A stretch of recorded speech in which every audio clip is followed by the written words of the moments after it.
Welcome to a downtown den with a difference. Our usual host, CEO Frank McKenna, is WFM, working from Manchester today. He is, as the region's business leaders and mayors, council bosses are all headed to number 10 North for its first day in business. So I'm in the chair today, Martin Liptrot. I'm the Director of Strategy and Partnerships for Downtown. My guest today is Councillor Nick Small. You are the Cabinet Member for Growth and Economy at Liverpool City Council. Yes. Welcome. Good to be here. We're going to have a lot of ground today. We're going to jump around on a few topics, but I guess the biggest one is we've got a new Prime Minister. Yes. Good times for Labour, the nation, the city?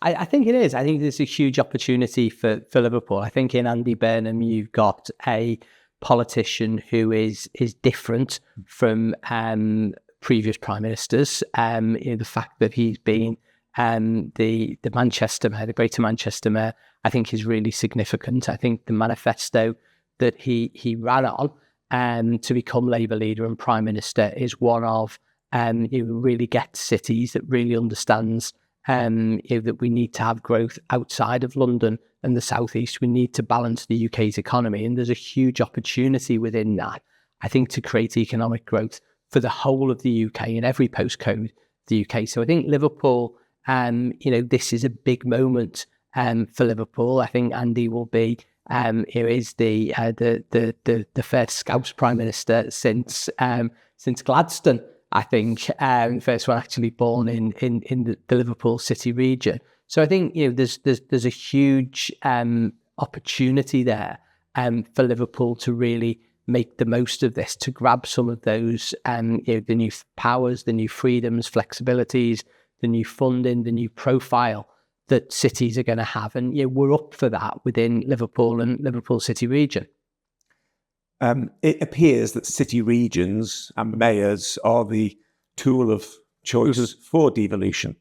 That's a good thing, but is it also a challenge for more traditional city councils and local authorities to maybe become marginalised, perhaps? No, I don't think it is. I think we've got to be, grown up and to work with, our neighbours across Liverpool City region, but actually our neighbours right across the northwest. We have a much bigger travel to work area. When you see economic growth, I represent Liverpool City Centre. It's the engine of growth for the whole of the Liverpool City region. That's going to continue long into the future. But most of the people who work here, travel in from other parts of the city region and beyond. So I think we've got to secure those benefits for Liverpool and for Liverpool City region, but for the UK. So I think there's everything to play for on that. I think for many successive governments going right back to David Cameron's government, there has been this focus on. I think it's the right focus on city regions. It's about the functional economic geography. It's about those travel to work areas. People don't think, that that side of the road's Liverpool, that side of the road is, I've got a different coloured bin. It is about having that bigger picture. And of course, internationally, when we're talking to, foreign direct investors, when we're promoting Liverpool on a world stage, it's that brand that we need to promote. How does that work then, Nick? So, let's think about foreign direct investments and the trade missions and delegations and MIPIMs and all those things. But it's the city region voice that's at the fore of that. How does the city or other boroughs within those regions make sure that their specific messages and their specific needs, because it's different in Holton than it is in Wirral, than it is in Liverpool, how do they make sure that their voice is heard? I think there needs to be a recognition that the brand, the attack brand, is Liverpool. That's what people have heard of nationally and internationally, and I think it's a really, really strong brand. It's one of the top non-capital city brands right across the world. Wherever you go, everyone's heard of Liverpool. We need to lever that. We need to lean into that. But I think it's also about working collaboratively right across the city region and beyond. There's some amazing projects. I do a lot of work with Liverpool City Region Combined Authorities. There's some amazing projects in St Helens, in things like Wirral Waters. There's projects in Holton, projects in Sefton, in Knowsley, and we need to be promoting those because Liverpool residents will work in those projects. They will work on, in employers outside the city. There's lots of people who will travel, outside of Liverpool to work. That's a good thing. And we need to ensure that we've got the growth that delivers for the whole of the city region, regardless of where people live. One of the big growth opportunities is the Mayoral Development Corporations. The one that's being proposed at the moment is to cover what's called Liverpool's North Docks. Yes. Downtown responded to the consultation and, of course, is broadly supportive of the idea, but made a couple of observations. Yeah. One was that it was disappointed that the geography that was mapped out on the red line didn't include places like Sandhills Station, because, as you know, transport nodes are often the easiest and the quickest to regenerate. So we suggested that they looked at the geography of it again. And we were also a little bit queasy about calling it North Docks. Yes. The feeling being that if you're going to go to global and international funding opportunities, something perhaps a bit more exciting would be in there. But how is this process going, and what's the time frame for this, and how will we start to see change? Well, we've got the consultation at the moment. The name of it, the red line, the functions of it are all up for discussion as part of that consultation. We want people to feed into that, particularly businesses and residents. We will listen to what people have got to say. We will respond to that, particularly around things like the name and the functions and the red line for the MDC. What we're trying to achieve here is to get accelerated development. This is, there's huge prospects for growth in this part of the city. What we want to do is, instead of that, happening over 10, 20 years, to bring that forward over, a 5 to 10 year period to really accelerate that. We want to do that in 3 ways. First of all, through, accelerated and streamlined planning powers, so that we've got more planning certainty. We've got a zoning approach. It's a streamlined, planning to get major schemes through. Secondly, is around funding, so that we can bring in public and private funding, and we can recycle that funding so it stays within that area and supports further future development with that. The private element is crucial, but the public element there, we want to have a vehicle that agencies like Homes England can really buy into. And the third thing is around de-risking some of the projects, assembling the land together and making it easy to attract that investment. The MDC is consulting on whether to have CPO powers to bring those, to assemble the land ownership together. We've got a landowners group within that area. We're working very closely with them. But as you can imagine, with a former industrial area like this that's been derelict for many, many years, there's many different landowners in there, and bringing that land together, de-risking it for development is something the public sector can really spearhead. It's an unusual geography as well, because it's got pieces of the old dock and maritime heritage in it. It's got bits of the city centre in it. It's gotten areas that are, as you say, post-industrial really, and nothing's happening there. And there are little pockets of residential.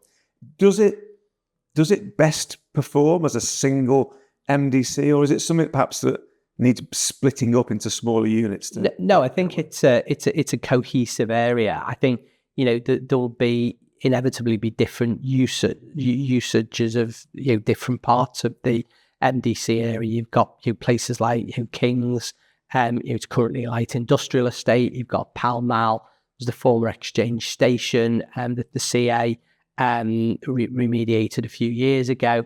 But then you've also got Central Docks and the 10 Streets area, the Pumfields, Lime Kilns area. So it is quite diverse, but I think it's also cohesive. But I think it fits together really well. What we want to see there is a live work area, new communities with employment use, with leisure use, with housing, so that we've got that. It will all feel different. Pall Mall it's grade A office space. It will feel different than 10 Streets as a more sort of funky creative district is going to feel. And I think that's a positive thing.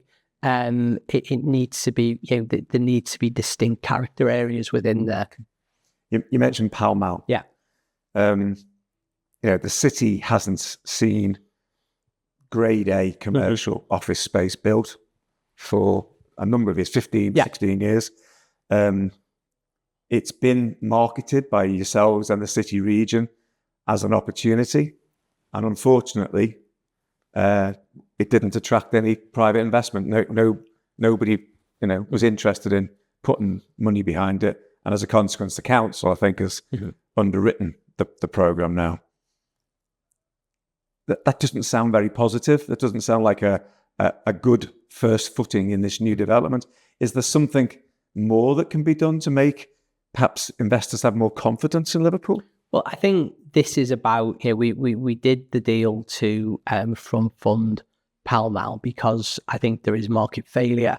And that market failure is pretty much in all cities outside of London, perhaps not to the same extent in Manchester. I think they're perhaps a few years ahead of us with some of this. But I think to get that market confidence, we need to underwrite that. We need to put that public investment in there. And I think one of the things we're going to be hearing a lot about over the next few months and years with Andy Burnham as Prime Minister is how do you create growth? How do you create those opportunities in northern cities?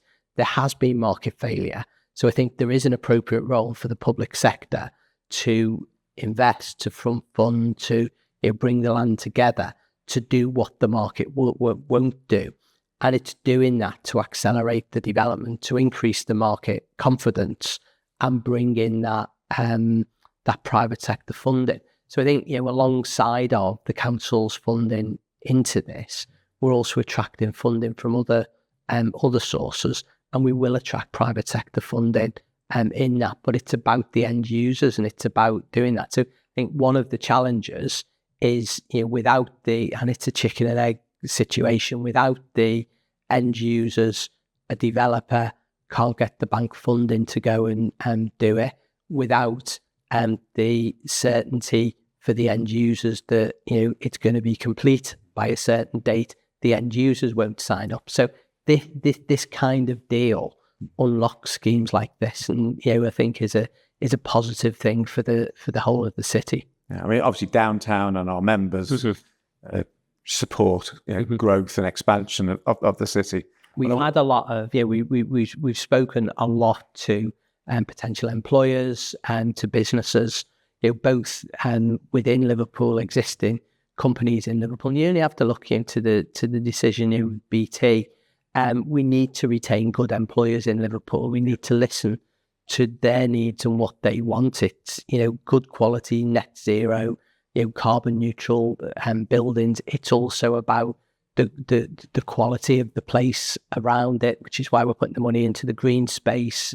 You need leisure facilities, because with hybrid working, you're competing against people working from home. You've got to create offices and environments, working environments that people choose to come and work in.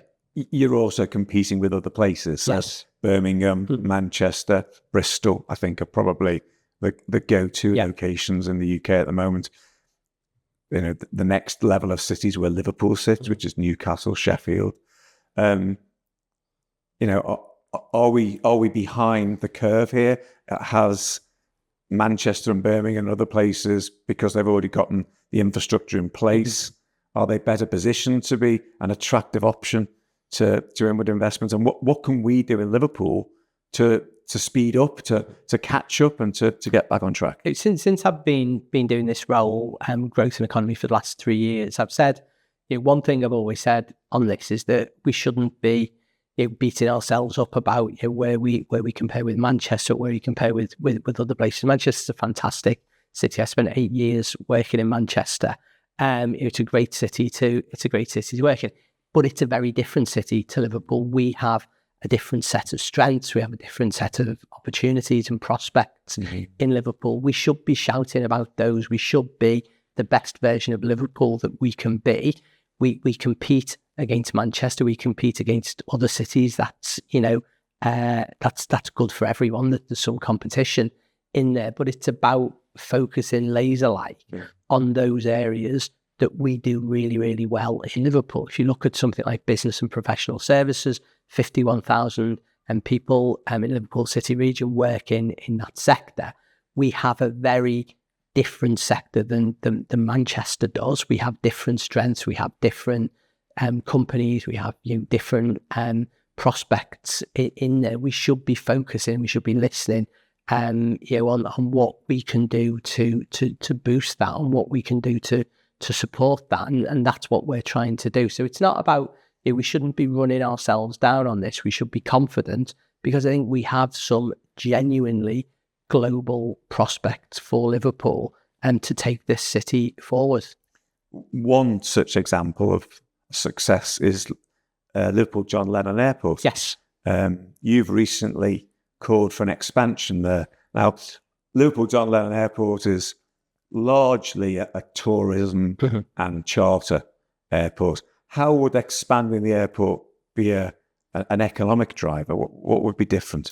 Well, I think if you look at what we're doing with the local plan, we support airport expansion, and that's there within the local plan.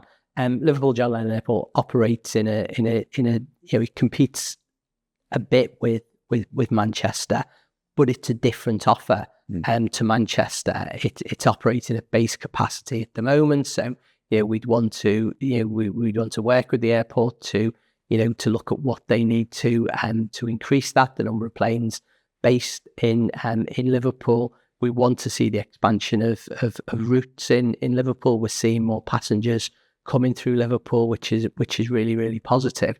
We're seeing new routes all the time, but it's also looking at getting into some of those international, those global hubs. If you look at where they've had they've had flights from Lufthansa in the past, from KLM, bringing back some of those links into those global hubs really opens Liverpool up globally into markets in Asia and the US, Africa. They're the kind of things that we'd want to work with the airport. City Council has a small shareholding in the airport. We work very, very close with them, and I think we've got to the airport's a real asset for Liverpool and Liverpool City region. But it's also about what we're doing with Manchester International Airport. It's it's the biggest airport in the north. That is also going to expand, and we need to look at how do we get the best for Liverpool businesses out of that expansion as well. And it's not one or the other, and it's not a zero-sum game. One of the challenges for Liverpool's airport is it's not particularly well connected to the public transport network. For those of us who live in other parts of the city region, it's actually easier to get to Manchester than it is to get to Liverpool.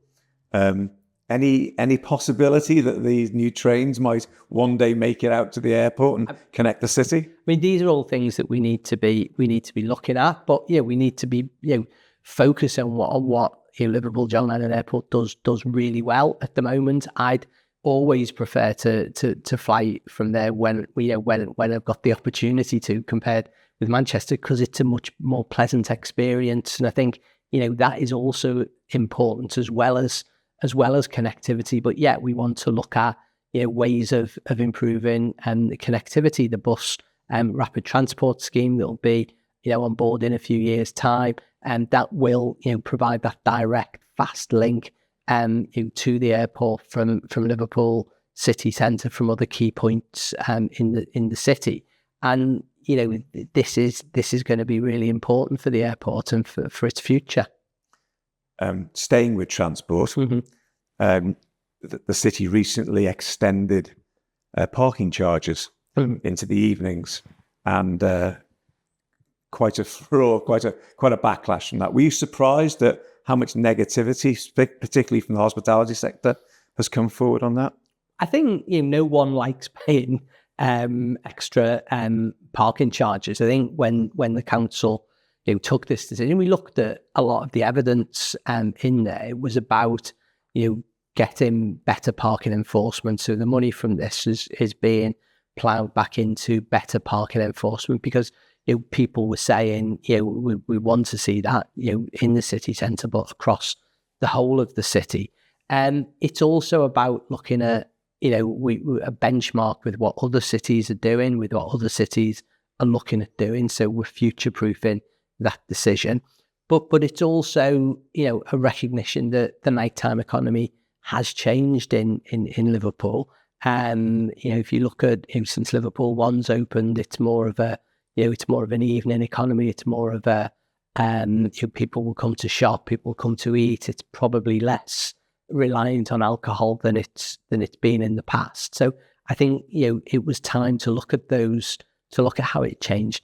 The other benchmark, of course, is with private sector car parks. And what the council run car parks were operating at a much cheaper rate than the private car parks. So I think we've taken all of that in the round to reach that decision.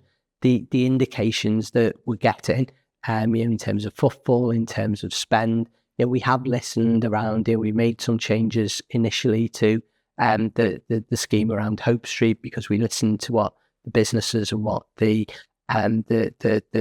cultural organisations were telling us there. So we will do that. We've got a review built into it after a year, which is taking place at the moment. So we want to look at what the evidence is saying on that.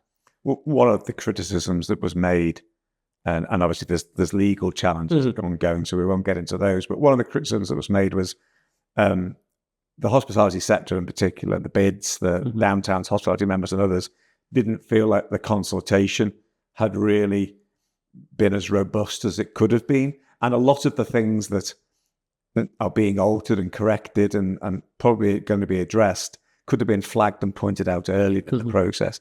Is there a way that the council and other public bodies can better engage with the private sector to explore the opportunities earlier? We always want to do that. As an administration, we work very closely with the private sector. We work very closely with the bid, with yourselves at Downtown. We want to, I spend a lot of my time talking to businesses and listening to what businesses say, but we always want to look at ways of doing that engagement much better. And it is about that dialogue. It is about the engagement. And I think with some decisions, you've got to do that very formal consultation. And it's not as much of a dialogue perhaps as it as people would like it to be. So it's having those that early engagement and those early conversations. But we're absolutely committed to doing that and to increasing how we do that. Hopefully, as we get a greater Andy Burnham's devolution, revolution, whatever we want to call it, perhaps some of the rules surrounding how things happen, as much as what happens, can change. If you were looking for, greater accountability and responsibility, and with that more powers, what needs to change so that the city region and the city council are more fleet of foot? Planning is an obvious bottleneck.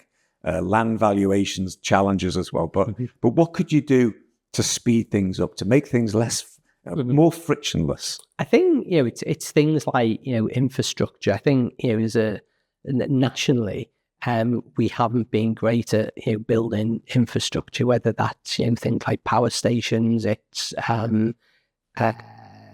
transport infrastructure, new railway lines, all of that kind of thing. I'd like to see that sped up, and I think more decision making and more accountability locally to deliver some of that. So I think if you look at transport as an example, I think being able to look at the increased land values that new transport schemes would bring, being able to perhaps borrow against those, being able to fund them in that way as part of that, rather than just relying on Whitehall and all these decisions being made centrally. these are some of the things I think that combined authorities, strategic authorities are going to be looking at. And I think they're going to be, we've seen a move to more devolution over the last 15 years, to be fair, but I think that's going to be sped up a lot under a Burnham premiership, and that's something we need to be in a position to embrace. Yeah, I think both you and I worked on what they called the Devo deal back in the day, and strategic planning was one of the things that was discussed.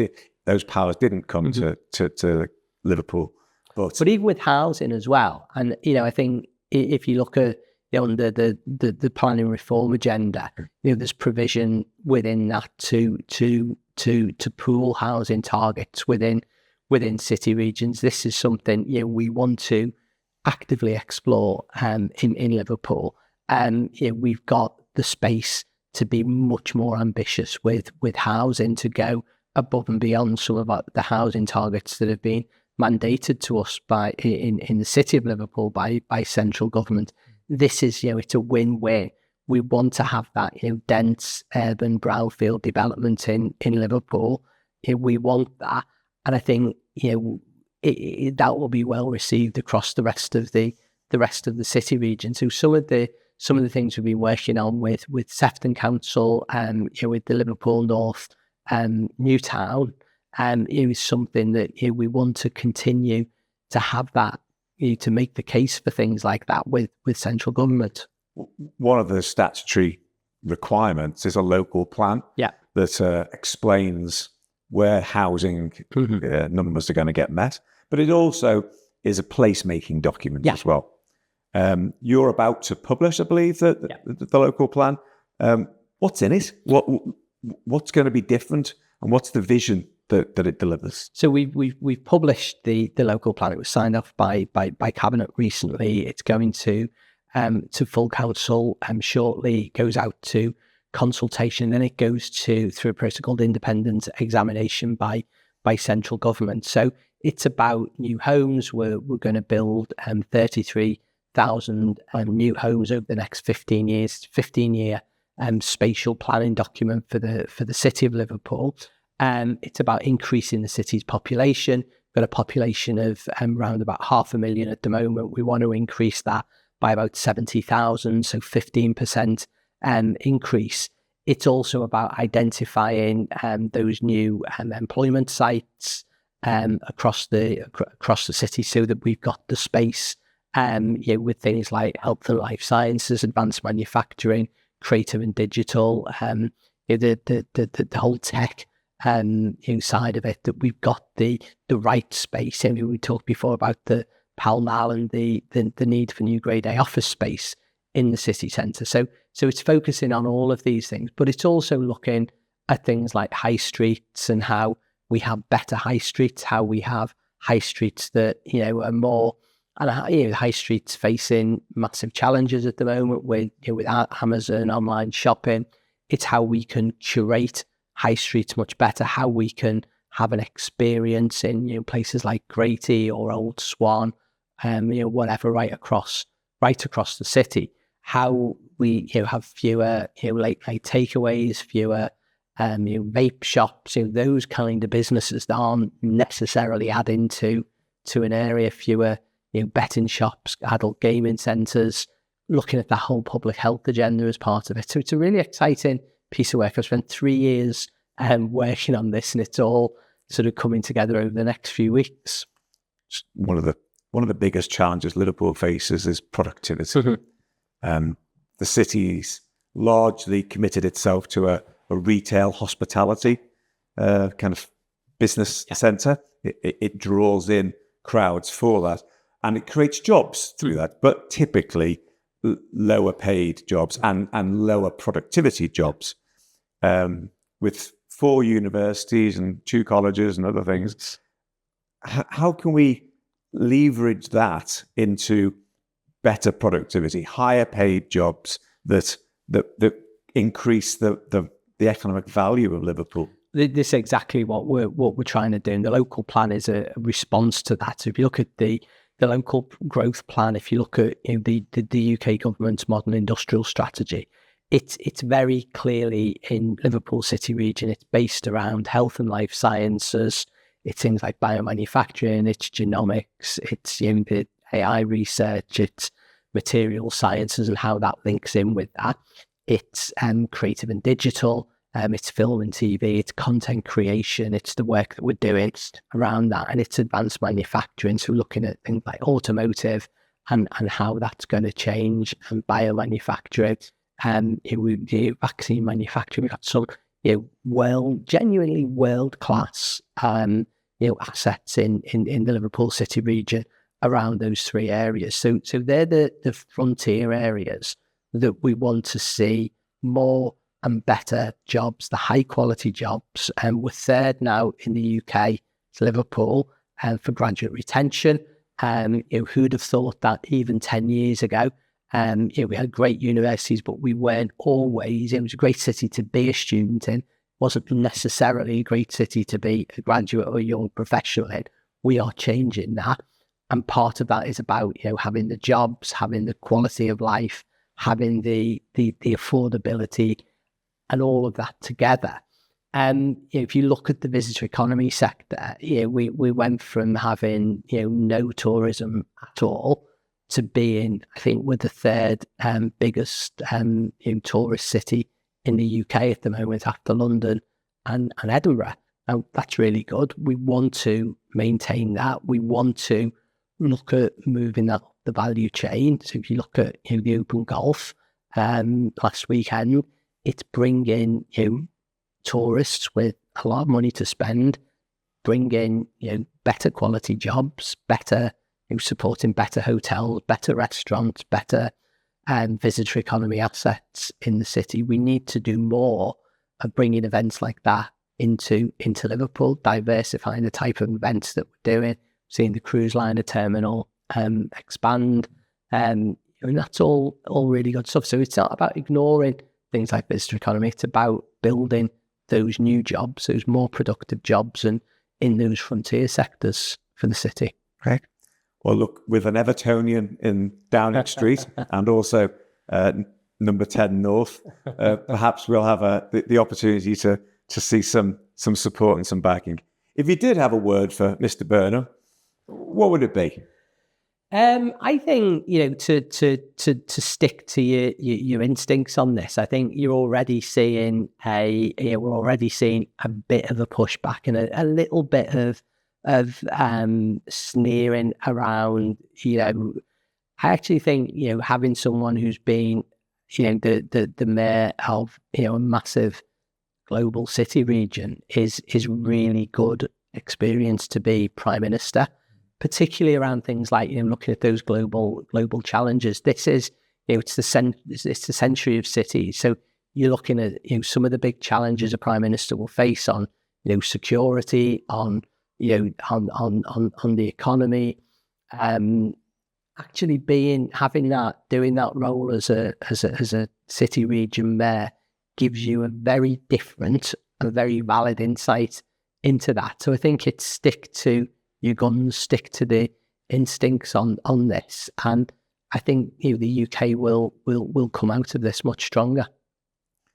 Nick, thank you for coming to the Downtown Den today, and we look forward with our members and the Downtown Network for more conversations about how we can all get together and support the growth of the city.